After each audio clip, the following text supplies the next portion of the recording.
നമസ്കാരം. ഞാൻ doctor ജയപാർവതി, dental surgeon, പരബ്രഹ്മ hospital. ഇന്ന് പറയാൻ പോകുന്നത് ടങ് ക്ലീനർ യൂസ് ചെയ്യുന്നതിൻ്റെ ആവശ്യകതയെ പറ്റിയാണ്. ഏറ്റവും കൂടുതൽ ബാക്ടീരിയകൾ വസിക്കുന്ന ഒരു സ്ഥലമാണ് ടങ്.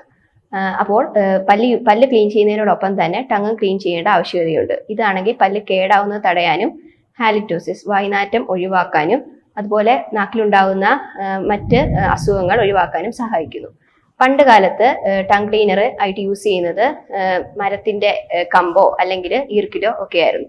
ഇതിന്റെ ഷാർപ്പായിട്ടുള്ള അരം കൊണ്ടിട്ട് ടേസ്റ്റ് ബഡ്സിന് ഉണ്ടാകുന്ന മുറിവും അതുപോലെ ടങ്ങിനുണ്ടാകുന്ന മറ്റ് മുറിവുകളും അസുഖങ്ങളും ഉണ്ടാകുന്നത് തടയാൻ വേണ്ടിയിട്ടാണ് പിന്നീട് ടങ് ക്ലീനർ മാറി ഇപ്പം നമ്മൾ പ്ലാസ്റ്റിക് ടങ് ക്ലീനർ യൂസ് ചെയ്യേണ്ട ആവശ്യകതയെ പറ്റി പറയുന്നത്. മെറ്റൽ ടങ് ക്ലീനേഴ്സും ഇതേപോലെ തന്നെ പഴയ കാലത്ത് ഈ ഈർക്കിൽ യൂസ് ചെയ്യുന്ന പോലെ തന്നെ അതിൻ്റെയും ഷാർപ്പ് അരം ആയതുകൊണ്ടാണ് മെറ്റൽ ടങ് ക്ലീനറും യൂസ് ചെയ്യരുത്. അതുപോലെ പ്ലാസ്റ്റിക് ടങ് ക്ലീനർ യൂസ് ചെയ്യുകയും അല്ലെങ്കിൽ ഇപ്പം ടൂത്ത് ബ്രഷിന്റെ കൂടെ തന്നെ അതിന്റെ ബാക്ക് സൈഡിൽ ടങ് ക്ലീനറിന്റെ ഡിസൈനിൽ ഉള്ള ക്ലീൻ ചെയ്യുന്ന ഒരു അറ്റാച്ച്മെന്റ് ഉണ്ട്. അപ്പോൾ അത് വെച്ചിട്ട് അകത്തു നിന്നും പുറത്തോട്ടാണ് ക്ലീൻ ചെയ്യേണ്ടത്.